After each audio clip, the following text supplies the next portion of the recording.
If homes are selling in just a few days and buyers are competing for almost every new listing, does marketing even matter anymore? Before I answer that, I want you to stay with me until the end because I'm going to share what I believe is the biggest mistake sellers make in the seller's market.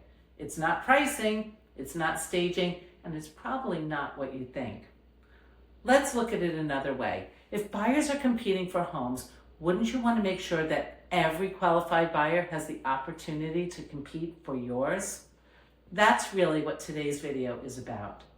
One of the biggest misconceptions about a seller's market is that homes sell themselves. They don't. A seller's market isn't a reason to do less. It's actually a reason to do more.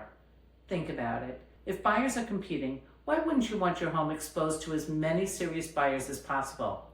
That starts with marketing. Professional photography matters. Videos matter. Floor plans matter. Social media matters. Email marketing matters. Networking with other agents matters. Every piece of your marketing plan helps increase your home's exposure. Because the goal isn't simply to sell your house. The goal is to make sure every serious buyer knows it's available. Now, let's talk about open houses.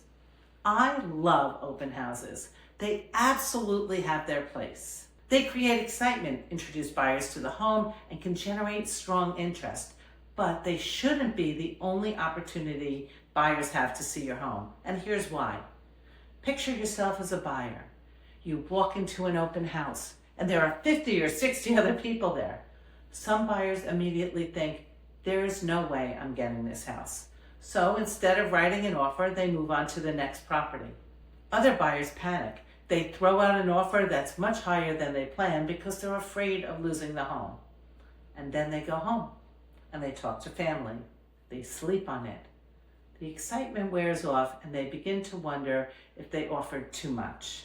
That's when buyer's remorse can start to creep in. Then there are the buyers who never even had the chance to compete. Maybe they were working.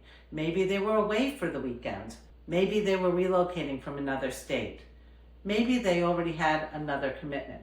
If they never got another opportunity to see your home, you've just eliminated buyers who may have submitted your strongest offer. And that's why private appointments are so important whenever possible. Sometimes the strongest buyer isn't the first buyer. Sometimes it's the buyer who quietly schedules a private appointment, takes the time to appreciate the home, and submits a thoughtful, well-qualified offer. Now remember I told you at the beginning I'd share what I believe is the biggest mistake sellers make in a seller's market? Here it is. They confuse urgency with exposure. Those are two completely different things. Just because your home sells quickly doesn't mean every serious buyer had the opportunity to see it. The goal isn't to create the biggest crowd. The goal is to create the biggest pool of qualified buyers. That gives you more choices. It gives you stronger negotiating power, and it helps you choose not just the highest offer, but the offer with the strongest overall terms. If you're interested in learning more about maximizing your home's exposure, I also did a video on why selling your home off market isn't always the best idea. I'll link it here because it goes hand in hand with everything we talked about today. If you found this helpful, make sure you subscribe to my channel so you don't miss future videos. I share practical tips like this every week to help you make smarter real estate decisions, whether you're buying, selling, or just staying informed about the market. I'm Karen Roth with RE/MAX Integrity Leaders. I'll see you soon.